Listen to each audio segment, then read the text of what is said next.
Hello, and welcome back to the English Learning Podcast. I'm Jason, your host, and as always, I'm here with my wonderful co-host, Julia. Hi everyone, I'm so happy to be here with you again. If you want to learn how real people speak English in everyday life, then today's episode is perfect for you. That's right. Our topic today is how people talk in English. You'll learn how native speakers talk in real conversations, not just in textbooks. We'll break it down in a simple and fun way so you can start speaking more naturally too. We'll talk about everyday conversations, small talk, idioms, the difference between formal and informal English, and even some common mistakes to avoid. And we'll also give you real examples and a chance to practice with us. So whether you're at home, commuting, or just relaxing, you can improve your English with us right now. Yes, and don't worry if you're a beginner. We'll keep the language easy and clear for you to follow. Just listen and enjoy. So grab your notebook or just sit back and listen. Let's explore how people really talk in English, starting with everyday conversations. All right, let's dive into our first part, everyday conversations. Julia, have you ever noticed how different real-life English is from the English we see in textbooks? Oh, absolutely, Jason. In real life, people speak quickly, use contractions like I'm, your, let's, and they often don't use full sentences. It's much more relaxed and casual. Exactly. Let's give our listeners an example. Imagine two friends meeting on the street. Hey, long time no see. How have you been? Hey, I've been good. Just super busy with work. You? Same here. Work's been crazy lately. Want to grab coffee sometime? Sure. Let's do it this weekend. That's a very simple, natural conversation. Notice how short and casual the sentences are? Yes, and how we use phrases like long time no see. How have you been? Want to grab coffee? These are very common in everyday English. Also, we don't always speak in full grammar. For example, instead of saying, "Would you like to have coffee with me?" we just say, "Want to grab coffee?" Right. It's not wrong grammar, it's just spoken English. And contractions are everywhere, like I have becomes I've, and do you wanna becomes wanna. Let's share a few more common phrases that people use every day. Good idea. Here are a few. What's up means how are you? No worries means it's okay or don't worry about it. I'm good, thanks. A common reply when someone asks how you are. Sounds good means okay or I agree. Let's catch up soon means let's talk or meet again soon.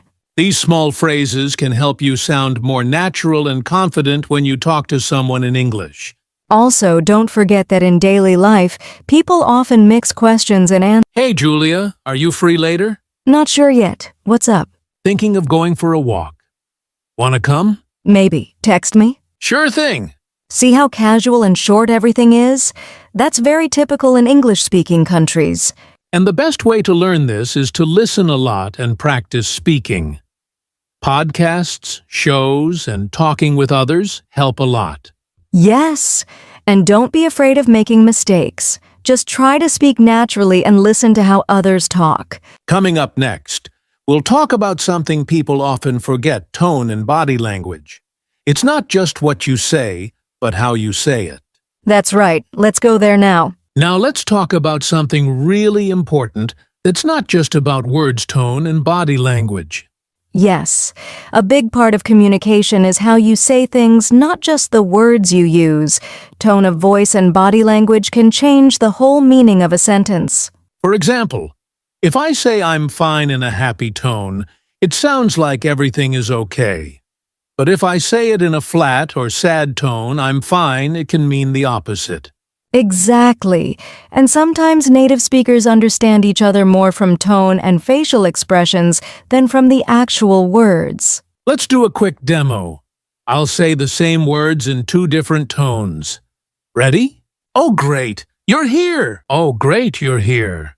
Wow! Same sentence, totally different feelings. In the first one, you're happy. In the second, maybe you're annoyed. Exactly. So, for English learners, It's really important to listen to the emotion in people's voices. Now let's talk about body language.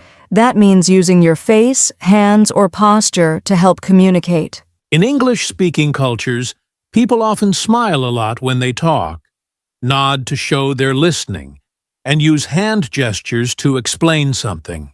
Yes, and when someone is interested, they might lean forward, but if they're bored, they might cross their arms or look away. Let's say you're meeting someone for the first time. If you smile, make eye contact, and say, "Nice to meet you," in a friendly tone, they'll feel good. But if you say it with no expression and look away, it might seem rude or cold even if your words are correct. So, here's a tip. When you practice English, don't just say the words, act the words. Use your face, hands, and voice. It makes a big difference. Absolutely. Even just watching videos or mirroring native speakers can help you understand tone and body language better. All right, coming up next, we'll talk about something we all use every day, but often forget how important it is: small talk and icebreakers. Yes, those little conversations that help start a friendly chat. Stay with us. Now let's talk about something that might seem small, but it's actually very important: small talk and icebreakers. Yes. Small talk is the short, simple conversation people have to be polite, friendly, or just to start talking. It helps break the silence. That's why we also call it an icebreaker. Right. And even though small talk might not be deep or serious, it's a big part of English-speaking culture. It's how people connect. Let's give a few examples. Imagine you're in an elevator with a coworker. You don't want to stay silent, so you might say, "Nice weather today, huh?" Or, "Did you watch the game last night?" or "Traffic was really bad this morning." These topics may seem boring, but they're safe and friendly. That's the goal. Here are some common small talk topics in English. The weather looks like rain today. The weekend. Any plans for the weekend?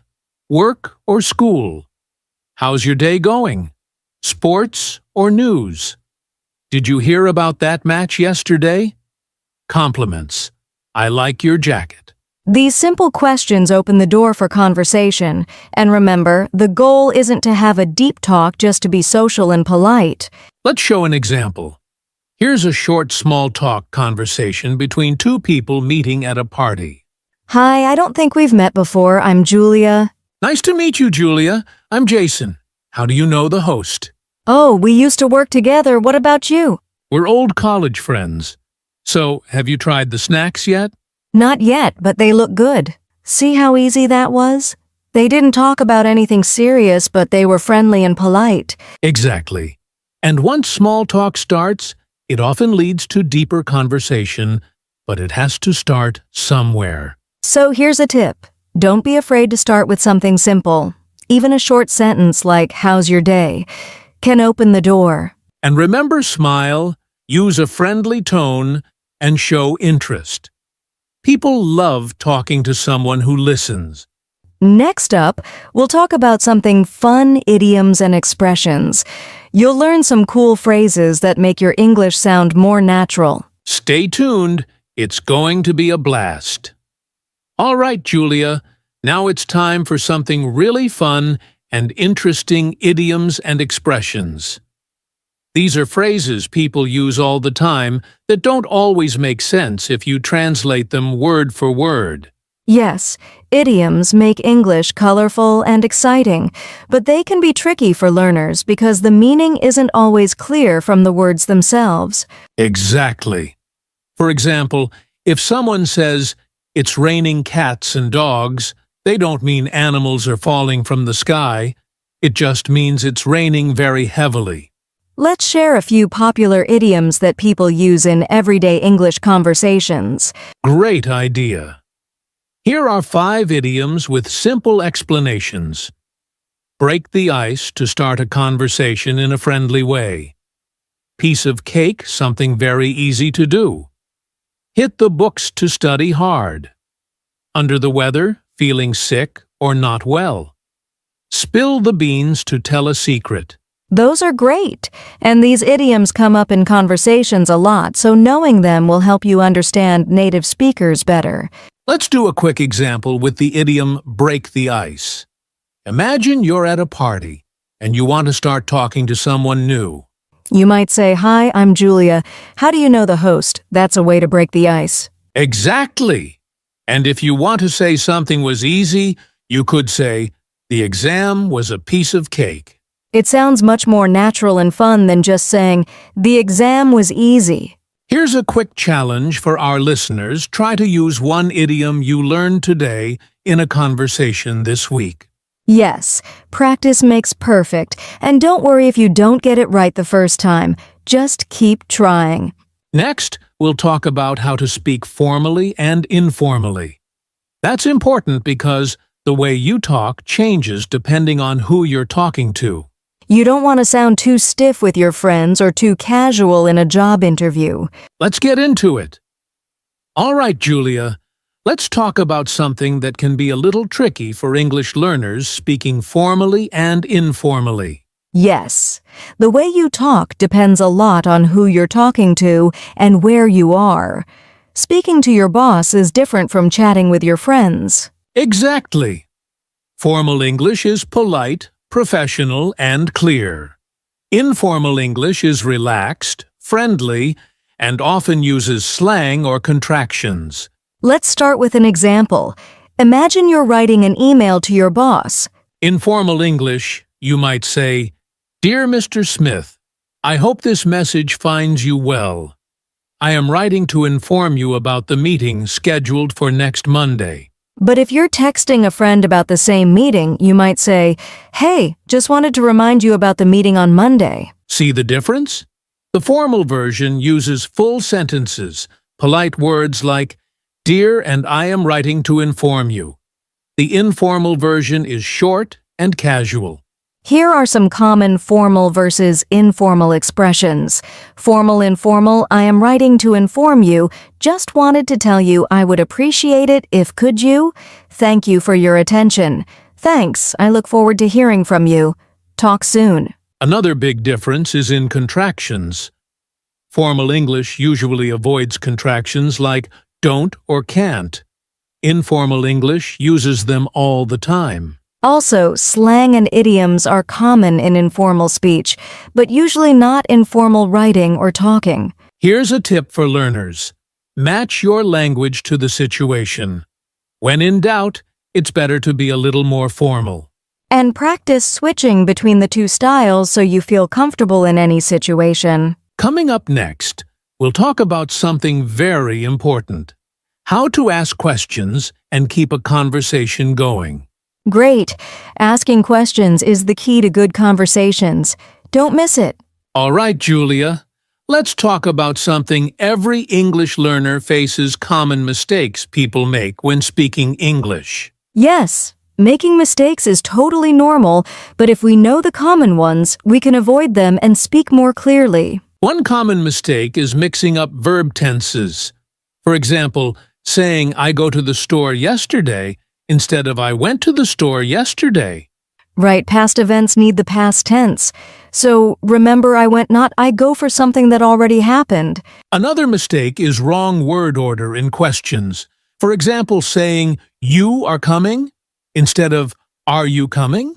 Yes, in English, questions usually start with an auxiliary verb like are, do, or did. So, "Are you coming?" sounds natural. And many learners confuse prepositions like saying "I am good in English" instead of "I am good at English." Prepositions can be tricky, but practicing common phrases helps. For example, good at, interested in, listen to. Here's one more mistake. Pronunciation errors that change the meaning. For example, saying sheet instead of shit, or vice versa. That can cause funny or embarrassing moments. So, practice listening and repeating words carefully. And don't be afraid to ask for help or correction. Great advice. The key is to keep practicing and not worry too much about being perfect. Exactly. Mistakes are part of learning. The more you speak, the better you get. Coming up next, we'll talk about how to practice speaking English every day to improve faster. Stay tuned. All right, Julia. Now let's practice what we've been talking about with some role-play examples. This is a great way to get comfortable speaking English. Yes, role plays help you practice real-life situations in a safe space. Let's do 2 quick examples. Okay, first scenario, meeting someone for the first time. Hi, I don't think we've met before. I'm Jason. Nice to meet you, Jason. I'm Julia. What do you do? I'm a teacher. How about you? I work in marketing. Do you enjoy your job? Yes, I love it. What about you? Me too. It's fun and challenging. Great. Now let's try a second scenario, ordering food at a restaurant. Hi, I'd like to order a cheeseburger and fries, please. Sure. Would you like anything to drink? Yes, a glass of water, please. Got it. Your order will see how these simple conversations use polite language and clear questions. Role-playing like this is a fantastic way to practice speaking and build confidence. Try practicing with a friend or even by yourself in front of a mirror. Next up, we'll share some tips on how to improve your English pronunciation. Don't miss it. All right, Julia, we're almost at the end of today's episode. But before we wrap up, let's share some quick tips on how to speak English like a native speaker. Yes, speaking like a native isn't about being perfect. It's about sounding natural and confident. Here are a few tips. Listen carefully to native speakers watch movies, listen to podcasts, and pay attention to how they speak. Practice speaking regularly, even if it's just talking to yourself or repeating phrases aloud.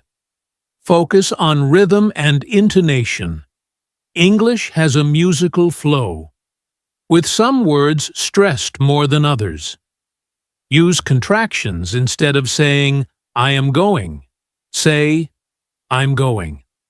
Learn common phrases and expressions. They make your speech sound more natural. Also, don't be afraid to make mistakes. Native speakers make mistakes too.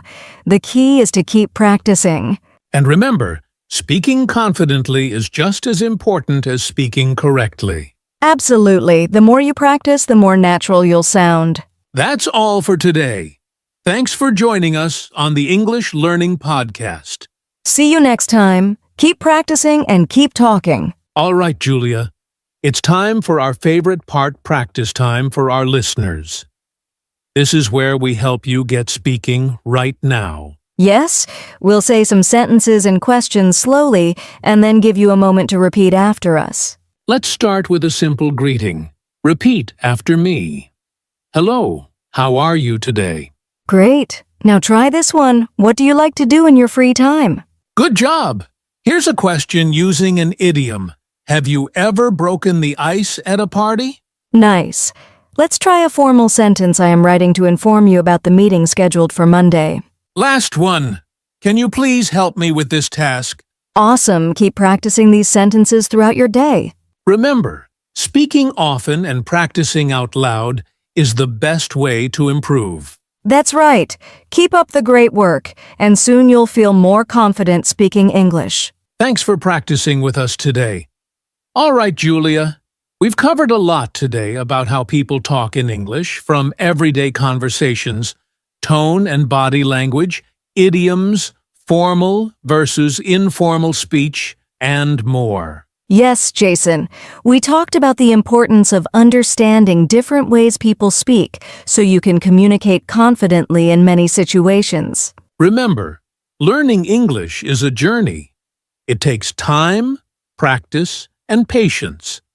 Don't be afraid to make mistakes. They help you learn and improve. Keep listening, speaking, and practicing every day. Use the tips and examples we shared, and soon you'll notice your English getting stronger and more natural. Thanks so much for joining us today. We hope you found this episode helpful and fun. See you next time on the English Learning Podcast. Keep talking and keep growing. That's a wrap for today's episode. If you enjoyed this podcast, please like, share, and subscribe to our channel. And don't forget to leave a comment telling us what topic you want us to cover next. We love hearing from you. Follow us on social media for more English learning tips and updates. Thanks for being part of our community. Keep practicing, and we'll see you in the next episode.